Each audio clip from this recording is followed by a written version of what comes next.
đau spawn phải đừng đặt tại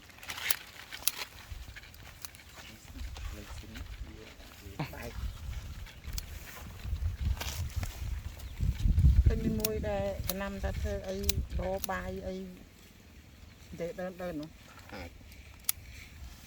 đẹp đẹp nông côn khi khang ai thi trong vì lại bàn tay nhấc bột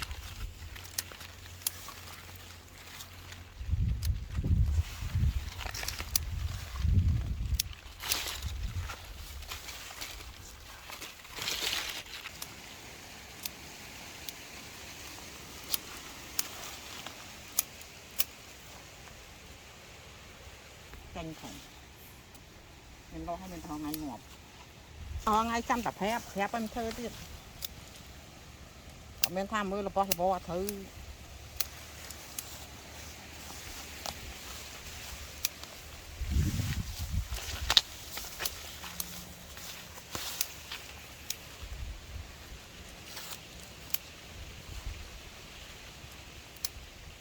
mày cắt trong mâm chun đi đấy biết không cắt đi trong nó mà nó là bệnh gì đa họ nào ai phụ đây thật sự mới đa trong một phật anh tham bạch thơ anh thật họ không ai đa đây tơ màu rồi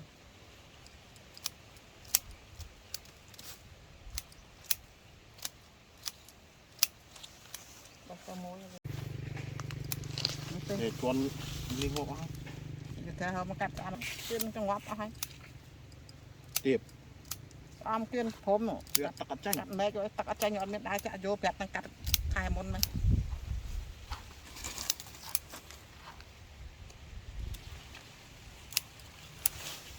dù như đặt cắt tới tiệp đây thà đá chạ hiền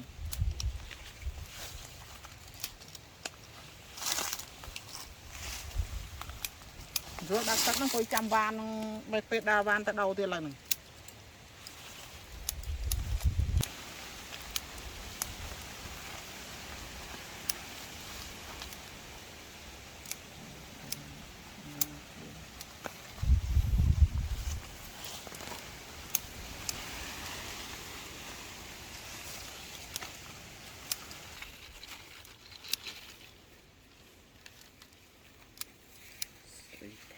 chồng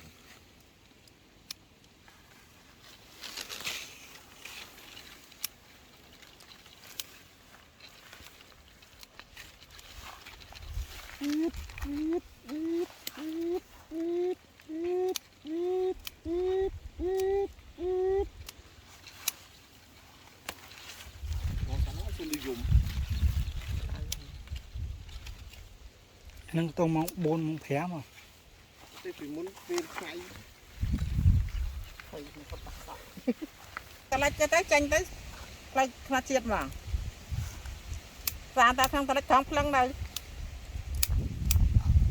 đàn hơn bo tam năng nào ngày tam ta năng lại ta năng ta lại trên thang chiết bắt bông đang ta năng ta lại tới còn ta năng thằng lăng ta lại là ho từ đó nó chiết thông nó bắt bông với con bắt đấy hơn bác nam tam năng nào ngày cho mày cắt chung rồi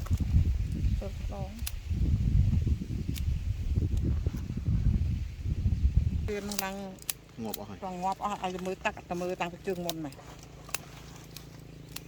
cái này kẹp được người phi tha tới thằng tôi thải nhá bơ nhom đây phong nó phong thì bị mộc rồi lại nó thải lại cắt để mới tắc mới ban mới ớt này nè họ xuồng cam cái happy thải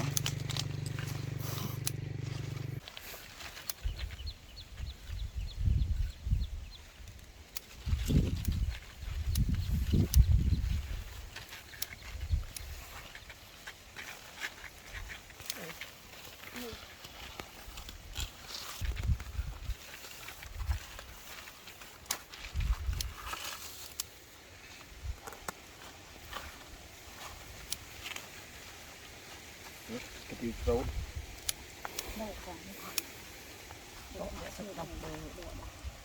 động đất ไม่ธรรมดาเบียด đây thì đâm một lò đây mình đứng hay lọc âm tiền này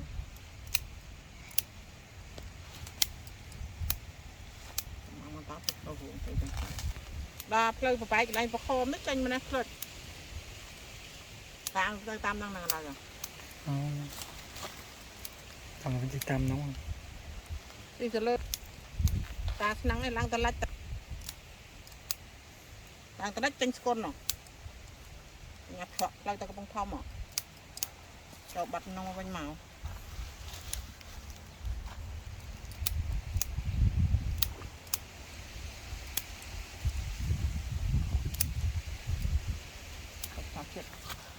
nông chỉ tam sốt lang con trơn màu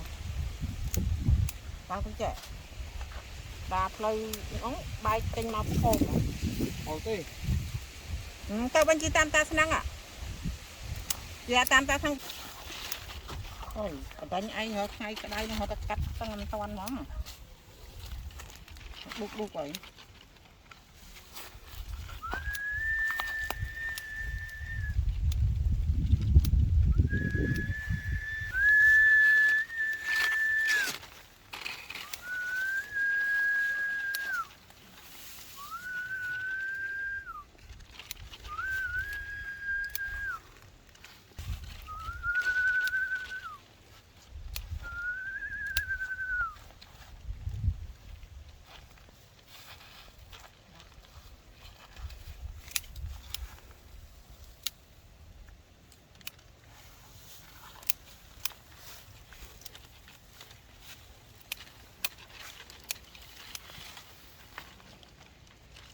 đi thì căn tì mà tắc cái chào này bây giờ tắc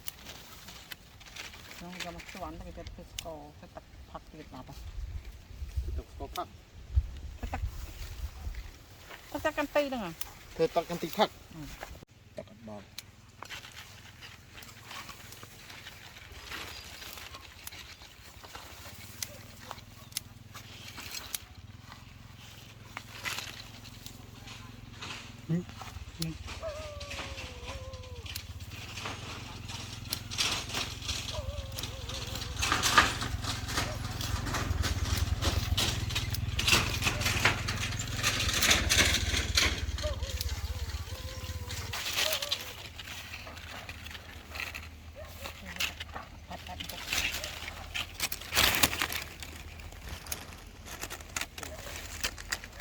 เอาลบสวัสดิ์บ้าน